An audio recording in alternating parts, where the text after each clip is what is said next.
From Los Angeles, California, the entertainment capital of the world, it's the 80s Movie Podcast. I'm your host, Edward Havens. Thank you for listening today.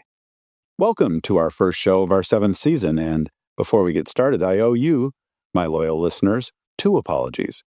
First, as you may have guessed from the title of this episode, I will not be covering the mid-1970s car chase classic Gone in 60 Seconds as I said I would on the previous show. There is a long story about why it took me so long to work on and then, for now, abandon the episode. It's almost completely written, and it will show up someday in the future. I hope you'll check it out when we finally get there. Second, I'm sorry that it's been more than 6 months since that last episode.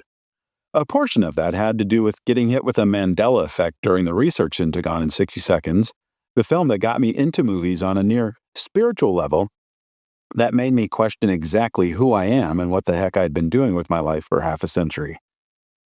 But the delay was also due to my responsibilities as a husband and now father. Things that I'll probably get into more into future episodes, but for now, let's get back into doing this show. Today I'll be talking about the only movie in which comedian Jay Leno, best known for playing Jay Leno in movies like Ed TV, Juwanna Mann, and The Astronaut Farmer, is featured in a leading role. Collision Course. Chances are you've never heard of this movie. I know people who worked with Jay Leno who have never heard of it. And that's where we're going to get started on this story. Back in January of 2023, I received an email from a casting agent I knew asking me if I would be willing to try out for the 3rd season of the Jay Leno hosted show, You Bet Your Life. The casting agent was a friend of a friend, and wanting to be a good friend to that good friend's friend, I said I would love to. Now, I've been invited to be part of a number of game shows over the years, and for whatever reason, I never got cast. But this time, I had a really good reason to try to get on the show. I had known about this movie, Collision Course, as the only film to ever feature Jay Leno in a starring role for a number of years. I knew about its history, and I knew that if I were able to get on this show, I could mention to Jay when they do that little host-contestant getting-to-know-you banter that I have a podcast about 80s movies, and I just happened to have completed an episode about the only film to ever feature Jay Leno in a starring role. Had I been picked to appear on the show, I wouldn't have actually recorded that podcast episode until the week before whatever show episode I was on was going to air, because often game shows are filmed months before they air. But first I needed to take a timed quiz online, which I aced. I scored a Zoom meeting with one of the other casting agents who not only lived less than 2 miles from me, but was not aware that his boss, Jay Leno, had once starred in a major motion picture in the 1980s. I mentioned my idea to him, and he thought it was hilarious that I might bring up that fact on the show. I then scored a Zoom meeting with one of the producers of the show, who lived quite a bit away from me, but was also not aware that his boss, Jay Leno, had once starred in a major motion picture in the late 1980s. He, too, thought it was hilarious that I might bring up that fact to Jay himself. By then, it was April 2023, and I was told filming would take place during the summer and that I would be contacted about a week before my episode would shoot to make sure I had time to get my affairs in order to make the shooting. And then nothing. Spring turned to summer turned to fall, and still nothing. Fall turned to winter to spring again, and still nothing. Now, it's important to note that from May 2nd to September 27th of 2023, there were several strikes in Hollywood, including a writer's strike. And although he was not a writer on the show, Jay Leno refused to cross the picket lines as a member of the Writers Guild America, especially after the flack he took during the previous writer's strike in 2007 and 2008, when Jay continued to host The Tonight Show, writing his own jokes and monologues, and earning a strike violation from the Guild. As the 2023 writer strike wore on, Fox Television, who aired the show, had to make a decision. Keep airing reruns of the 22 episodes of You Bet Your Life, which had been produced over the previous 2 seasons, or cancel the show. In mid-August, they canceled the show. But I didn't find out about this until about a half a year after the cancellation, when I came across the original email from the casting agent while I was doing an irregular cleansing of my email inbox just before my daughter was born, and I got curious about whatever happened to the show. And of course, I had done all this research on the movie by then, and I wasn't going to just let that research go. So I filed what I'd already written away for a rainy day when I needed to get a quick episode of the podcast up. And it has been raining in Los Angeles for the better part of a week, so here we are. An honest-to-goodness rainy day. I've never really been a fan of Jay Leno. Like Jerry Seinfeld, I found Leno's delivery rather annoying, which further annoyed me back when he, in my not-so-humble opinion, stole the Tonight Show hosting gig from David Letterman when Johnny Carson announced his retirement. I stopped watching the show altogether after Johnny's retirement, and I still haven't gone back. I first became aware of Jay Leno in the late 1970s from his regular appearances on The Tonight Show, as well as his occasional appearances on sitcoms like One Day at a Time and Laverne and Shirley.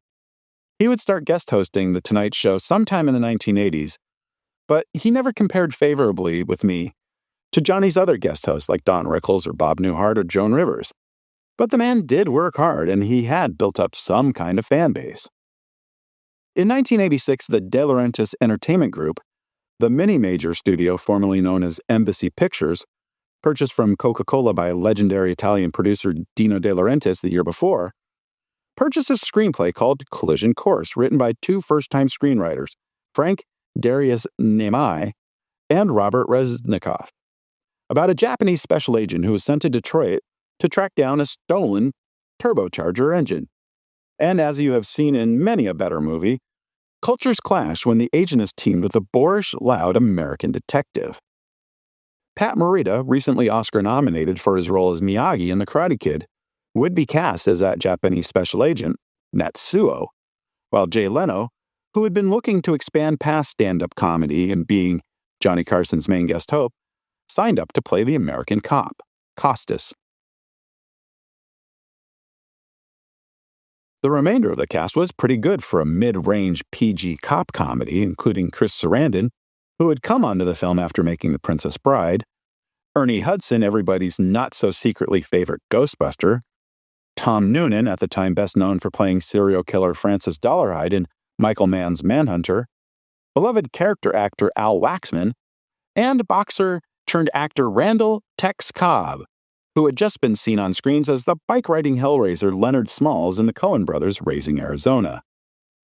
Rehearsals for the film would begin in Detroit in April of 1987 under the direction of John Guillermin, a French-British filmmaker who had a short stint on the A-list directing The Towering Inferno and King Kong in the mid-1970s, but had fallen back into semi-obscurity with movies like 1984's Sheena, Queen of the Jungle with Tanya Roberts, and the ill-conceived 1986 King Kong Lives.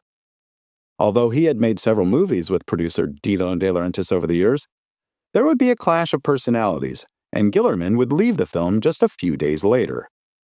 Bob Clark, the director behind Black Christmas, Porky's, and A Christmas Story, would be brought in several days later, having made the Judd Nelson comedy From the Hip for De Laurentiis the previous year, and the production would get pushed back 4 weeks to accommodate the change of directors.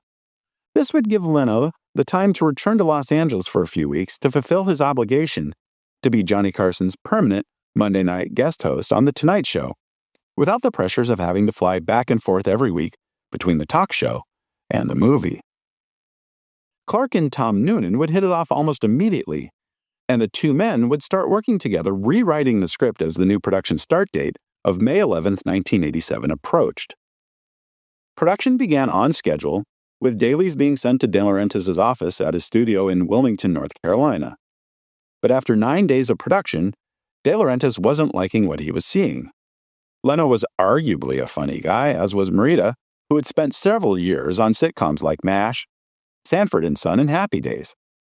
But none of the footage arriving at the studio felt funny to him, prompting the producer to fly to Detroit immediately to personally relieve Bob Clark of his directing duties. Once again, the production would be put in a holding pattern, while De Laurentiis would find yet another director.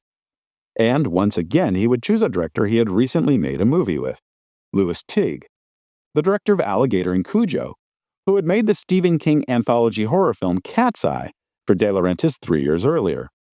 Teague's biopic of Janis Joplin, which he had been working on for more than a decade, had just been canceled by Orion Pictures, and he was looking for something quick to get back into the directing groove.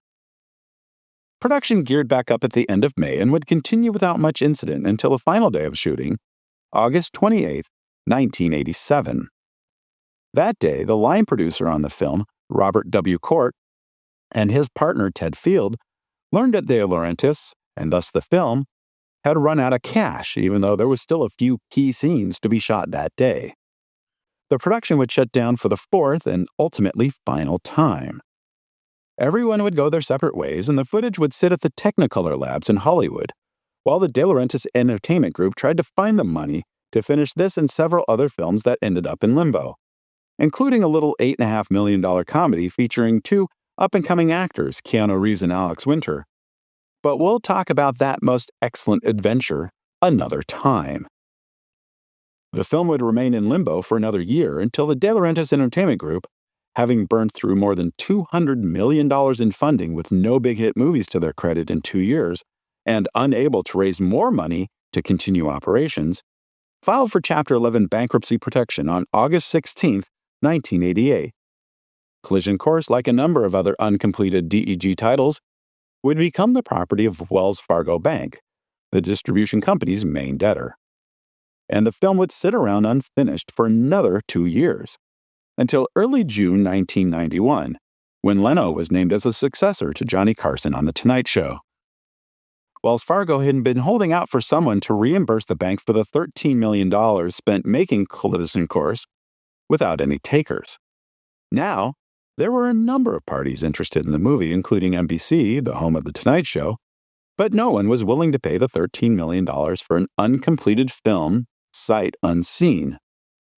Wells Fargo would hire a small team to finish post-production on the movie before selling it to HBO, although Wells Fargo would end up taking a loss on the sale.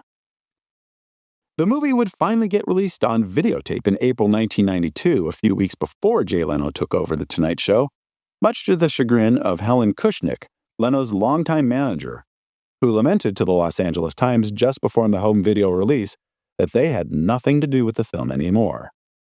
It's not a very good movie, in my not-so-humble opinion.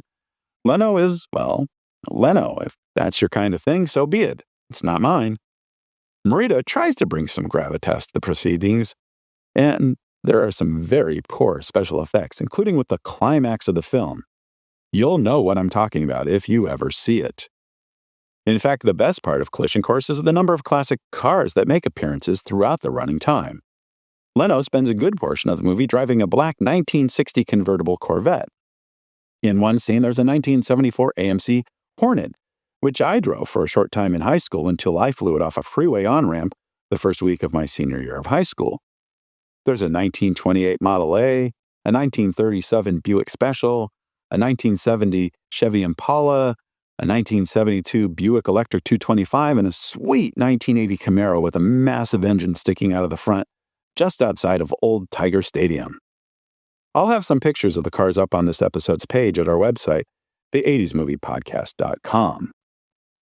In late January 2025, as I record this episode, the movie is still owned by HBO, which itself is owned by Warner Brothers Studios, which also owns the Max streaming service, which of course used to be called HBO Max.